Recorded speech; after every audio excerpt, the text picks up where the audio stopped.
नमस्कार दोस्तों, एक बार फिर से आप सभी का आपके अपने YouTube चैनल में बहुत बहुत स्वागत है। तो आज के इस वीडियो में हम आपको बताएंगे छठ पूजा की व्रत कथा के बारे में।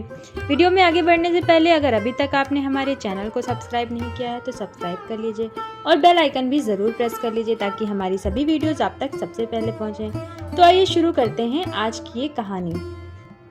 ये कहानी है प्रियंवद और मालिनी की कहानी। तो पुराणों के अनुसार राजा प्रियंवद नामक राजा हुआ करते थे जिनकी कोई संतान नहीं थी। तब महर्षि कश्यप ने पुत्र प्राप्ति के लिए राजा के यहाँ यज्ञ का आयोजन किया।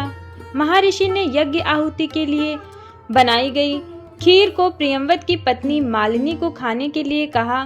खीर के प्रभाव से राजा और रानी को पुत्र तो हुआ किंतु वह मृत था।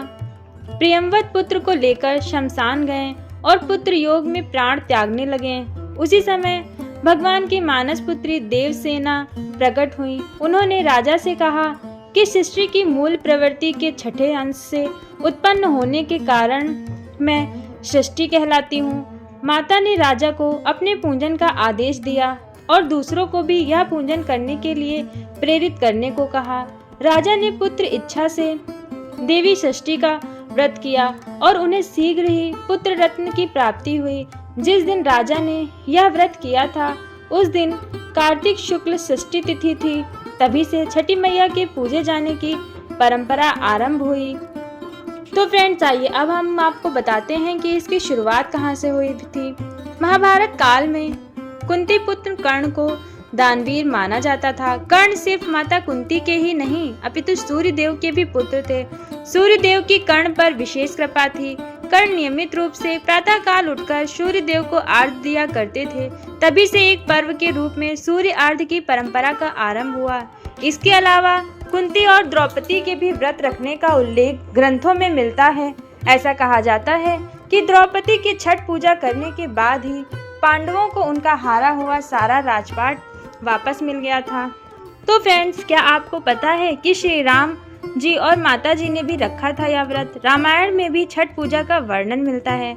दरअसल भगवान राम सूर्यवंशी कुल के राजा थे और उनके आराध्य एवं कुल देवता सूर्यदेव ही थे। इसी कारण से राम राज्य की स्थापना से पूर्व भगवान राम ने माता सीता के साथ कार्तिक शुक्ल पक्ष षष्ठी के दिन छठ पर्व मनाते हुए भगवान सूर्य की पूजा विधि का विधान किया था। मार्कंडेय पुराण में भी इस बात का उल्लेख मिलता है कि छठी मैया प्रकृति की अधिष्ठी देवी हैं और उनके साथ ही भगवान सूर्य की बहन भी हैं। छठी मैया को संतान सुख, संतान की दीर्घायु और सौभाग्य प्राप्त करने वाली माता माना जाता है। जब बच्चे के जन्म के दिन छठे दिन उनका छठी पूजन होता है तब इन्हीं माता का स्मरण किया जाता है।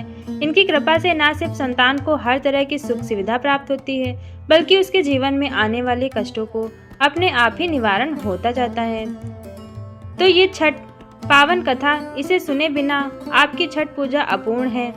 तो फ्रेंड्स, अगर आपको हमारा ये वीडियो पसंद आया हो तो हमारे चैनल को सब्सक्राइब करें, वीडियो को लाइक करें, शेयर करें और कमेंट करके हमें ज़रूर बताएं। फिर मिलेंगे अगली वीडियो के साथ, तब तक के लिए बाय बाय।